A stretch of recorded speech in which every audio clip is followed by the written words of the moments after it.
Olá, moçadinha do sexto ano, tudo bem com você? Bora lá para mais uma aula de história, né? Olha para vocês verem que fundo bonito, né? Nossa aula de história baseada no nosso livro didático, né? Baseada no nosso livro didático. Você que está em casa tá vendo a boina, que chique aí, né? Que o povo italiano usa. No fundo aí um cenário muito legal lá de Roma, né? E de fundo musical também, a música do uma música de Pavarotti, tá bom? O material foi preparado pela professora Jusilene e a gravação é minha, professor Hernani Freitas, tá bom?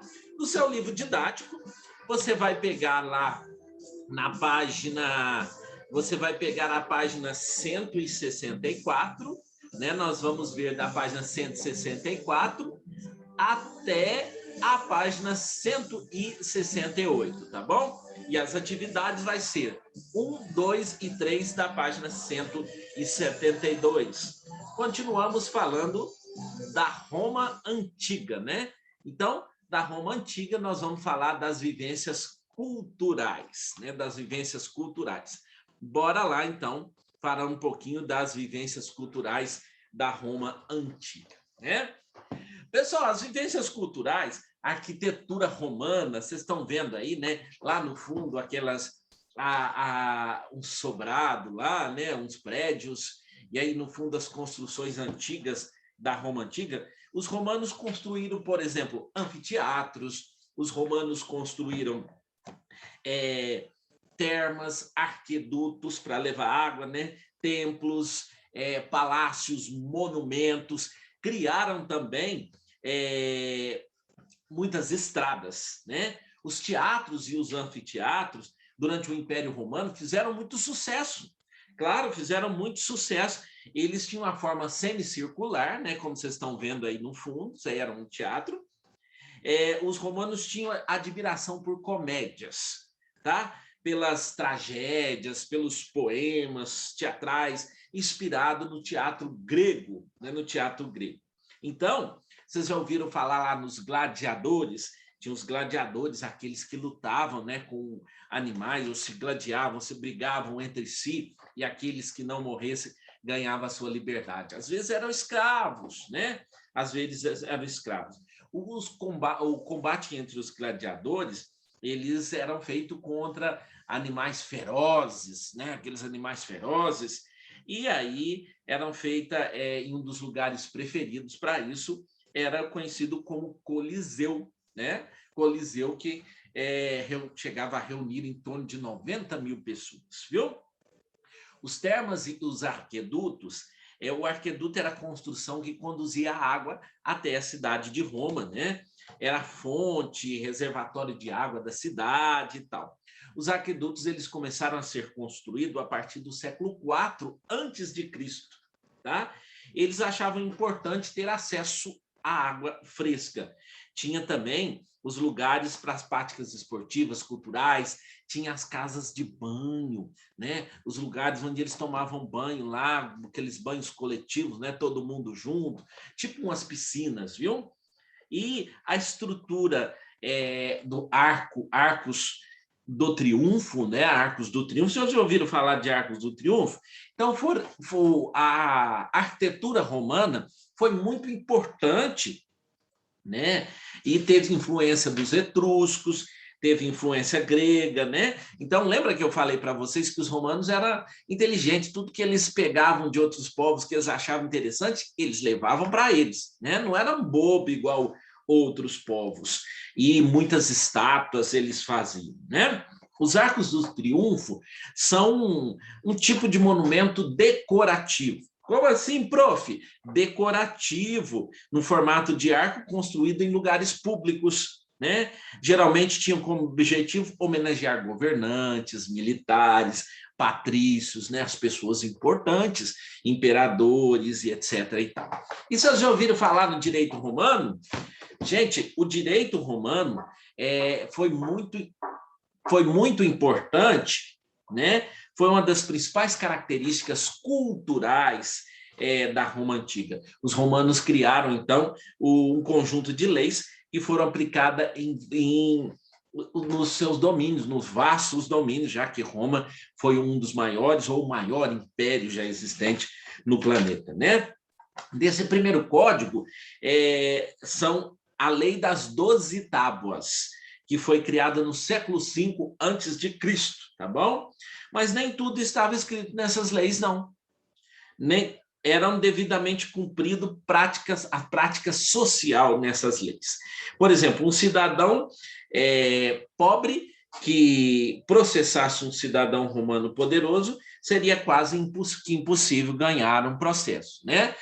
Qualquer semelhança é mera coincidência, viu? Então, atualmente, os cursos de direito, quem vai estudar para ser advogado aqui no Brasil, ensinam alguns princípios jurídicos romanos. Então, quer dizer, foi muito importante lá naquela época que nós estudamos até hoje, igual os filósofos lá da Grécia, né? Igual os filósofos lá da Grécia. Gente, a língua e a literatura também é muito importante, tá? Roma foi fundada numa região chamada Lácio, e seus habitantes falavam o latim, né? É comum falar o latim lá na igreja, há tempos atrás, antes do Concílio Vaticano II, né? Então, essa língua era oficial do Império Romano. Então, o latim é oficial do Império Romano. E a partir do latim vai surgir outras línguas. A língua portuguesa, a língua inglesa e outras línguas, né? A literatura na Roma Antiga, eles produziram diversas obras, por exemplo, poesias, produziram prosa, comédia, tragédia. Que mais que eles produziram? História, bibliografia. E um dos principais poetas era Virgílio, Horácio, Ovídio, Cícero, Tito de Livio, né? Então, muito chique. Chique demais da conta. As línguas neolatinas, as línguas que guardam semelhança entre si, por exemplo, o português, né? O espanhol, a boina está saindo da minha cabeça, hein? O francês, o italiano, o romeno, todas essas línguas têm um pezinho lá na Roma Antiga, tá bom? Então, olha aí, tem algumas histórias interessantes. Por exemplo, a última flor do Lácio. No Brasil, a língua oficial é o português, porque o país foi colonizado por Portugal. A língua portuguesa originou-se do latim, falado na Lusitânia. Louisiana, nos Estados Unidos, desculpa, na Lusitânia, atual Portugal, né? Atual Portugal. Então, área conquistada pelos romanos no século III. Depois, os germanos ocuparam a região e ajudaram a transformar essa língua no que nós conhecemos hoje, né? Traduzido para o Brasil, o português não parou de se transformar. Desculpa. O português continua se transformando, porque nós temos a nossa regionalidade, né?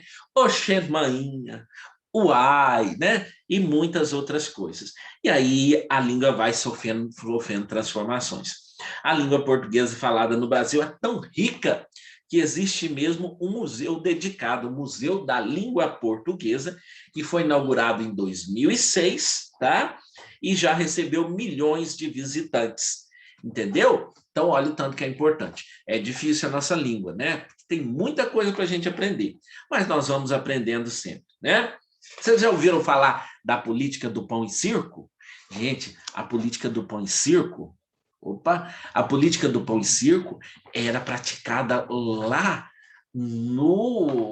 na Roma Antiga. O que foi? A política do pão e circo era mais ou menos assim. Eles faziam festas para poder interter o povão. Enquanto eles intertiam o povo não estava querendo criar suas revoluções, suas brigas contra os imperadores, contra o povo romano. Entendeu? Então, a política do pão e circo, né? Então, enquanto o povo estava divertindo, o governo estava fazendo aí o que queria, né? E as pessoas não estavam preocupadas com o desemprego, não estavam preocupadas com um monte de coisa, tá bom? Então, eu espero que você tenha entendido bastante. Caso você não tenha entendido, você tem alguma dúvida, lógico, pode perguntar para o seu professor, e o professor vai estar aí para poder te ajudar, né? Ou então consultar o seu livro da página 164 até a 168. Agora lá, fazer atividades, bora lá fazer atividades. Lembrando que, olha, se você sair, use máscara, tá? Pega uma máscara, coloca uma máscara, álcool em gel na mão, porque já está melhorando a situação. Porém, ainda não acabou. Então, vamos fazer a nossa parte. Voltou para a sala de aula? Leva uma máscara para você usar e outra dentro da bolsa para poder trocar. E evite os contatos, né? Todo mundo está querendo abraçar, todo mundo está querendo apertar, mas, por enquanto, ainda não pode. Mas vai chegar o dia que nós vamos fazer uma festa grande, tá bom? Então, até a nossa próxima aula. Tchau, tchau.